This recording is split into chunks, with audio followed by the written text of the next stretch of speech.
تہجد کی دعائیں جب نصیب کے روبرو آ کر کھڑی ہو جاتی ہیں، کچھ بھی ناممکن نہیں رہتا۔ جب 400 کن کی صدائیں گونجتی ہیں، تہجد کا خاموش سجدہ اور زار زار بہتے ہوئے آنسو اللہ کبھی ضائع نہیں کرتا۔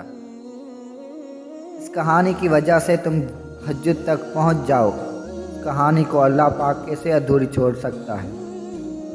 جو چیزیں تہجد میں بھی مانگنے سے نہ ملے تو سمجھ جاؤ وہ تمہارے لیے بہتر نہیں۔ تہجد ایسا مرہم ہے، اس کے پاس ہر چوٹ کا علاج موجود ہے۔ بس تمہیں یقین رکھنا ہے، پھر وہ زخم بھی بھر جائیں گے جو تمہیں لگتا ہے کبھی بھر نہیں سکتے، اور وہ قصے بھی مکمل ہو جائیں گے جو تمہیں لگتا ہے کہ انہیں کوئی مکمل نہیں کر سکتا۔ مت بھولو، تمہارا رب سب کچھ کر سکتا ہے، سب کچھ۔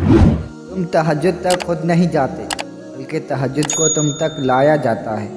سجدوں کو نہیں چنتے، بلکہ تمہیں سجدوں کے لیے چنا جاتا ہے۔ کسی کی تہجد بھی کام نہیں آتی، کسی کی قضا بھی قبول ہو جاتی ہے۔ تہجد وہ آخری مرہم ہے، اس کے بعد نہ کوئی زخم ستاتا ہے، نہ کوئی غم رلاتا ہے۔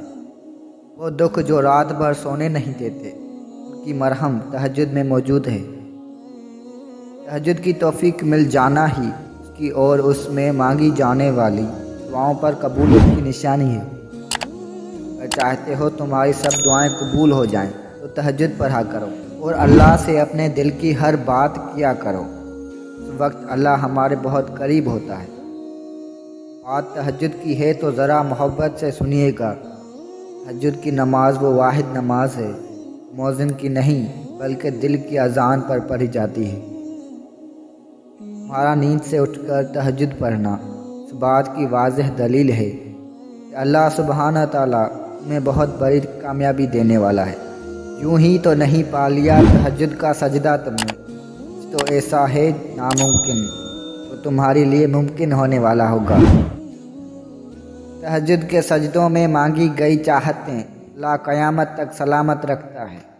تہجد محبت کی عبادت ہے، تہجد ہر درد کی راحت ہے۔